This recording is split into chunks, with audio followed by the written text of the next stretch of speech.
Ways to be followed in gaining dressing skills. Motor development in children has an important place in gaining dressing skills. While large muscle control is earlier, small muscle development is delayed. Skills that need to use their fingers, such as buttoning, develop over time. Cognitive development and readiness level of the child is important while gaining the ability to dress. In gaining dressing skills, teachers, parents, and adults should be both models and instructors. In the first years, while the child is successful in taking off his clothes, it may take some time for the child to get dressed on his own. Self-dressing is important for the child to get independence. Taking off his clothes when he needs to go to the toilet independently or putting on his shoes and coat while going out gives the child confidence. Especially when starting preschool institutions such as kindergartens, the child feels successful in the presence of his friends. The following steps can be applied in gaining dressing skill. When choosing underwear, clothes with small patterns or markings on the front should be preferred so that the child can understand the front and back. While teaching the child to wear underwear, the laundry is put on the floor with the feet open. It is said and shown that he should pull up by placing his feet in the space and holding the elastic parts of the laundry. Then the child is asked to try. Socks with heel and toe parts of different colors make it easier to wear. The soles of the socks are placed on the floor. It is rolled up from the top to the heels and the child is shown how to put his foot in the sock. He is taught to control that his heel is down and to pull it up at the curled part. While teaching the child to wear the lower parts of the clothes such as trousers, tracksuits and pajamas, attention should be paid to the elastic waistband. These clothes are laid on the floor with the front side up. The child is shown how to pass his feet and legs. Then it is taught to pull upwards. In top garments, those with white collars and no buttons should be preferred. The garment is placed on the bed or armchair with the back facing the person and the head on top. The child is shown and supervised how to pass his arms and head. Until you learn to dress, zippers and laces should be avoided in shoes. While teaching shoes to wear, the child bends his knees after sitting on the floor and puts the shoes in front of him in a way that is towards his right and left feet. He is shown how to wear the shoes and he is given a try.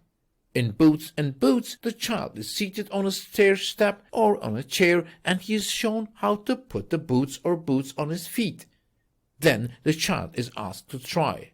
Being patient while making these practices, not scolding the child for his mistakes, allowing him to practice frequently until he learns himself, constantly encouraging and verbally rewarding the child will increase success.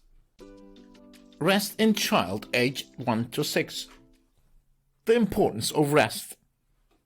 As the child gets older, the amount of sleep needed changes. Daytime sleep duration begins to decrease after 1 year of age.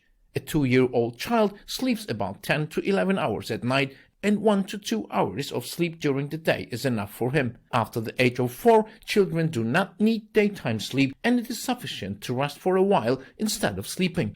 Even though the need for daytime sleep decreases in children during this period, they need to get enough sleep at night. The child who gets a good night's sleep is active and happy. Falls and related injuries are common in children who have severe sleep problems in early childhood. Rest is a break from mental and physical activities to re-energize by taking a break from daily activities. Although children do not need daytime sleep, they feel tired because they are in the play period. It will be useful to set a rest time for this. 1 hour of rest during the day is sufficient. During this period, the child either rests or sleeps if he gets sleepy. The purpose of having a rest hour in the program in early childhood education institutions is to ensure that the body, which is active in the morning, rests. Points to consider when gaining sleep and resting habits. Gaining sleep habits in children is an important and difficult process. This may be different for each child. The most important factor here is the mother, father, and the child relationship. Another factor in gaining sleep habits is consistent behavior. Situations such as the separation of the parents from the children, the thought that their mother left them when they start early childhood education institutes can make it difficult to sleep. Emotional state and the desire to be safe are other reasons that affect sleep. The points to be considered in gaining a sleep habit are as follows. Children's sleep times should be certain, and these times should not be interrupted every day. While the child is put to sleep, it should be ensured that he sleeps in his own bed. Behaviors such as shaking outside the bed, walking around the house, or in the car should not be done.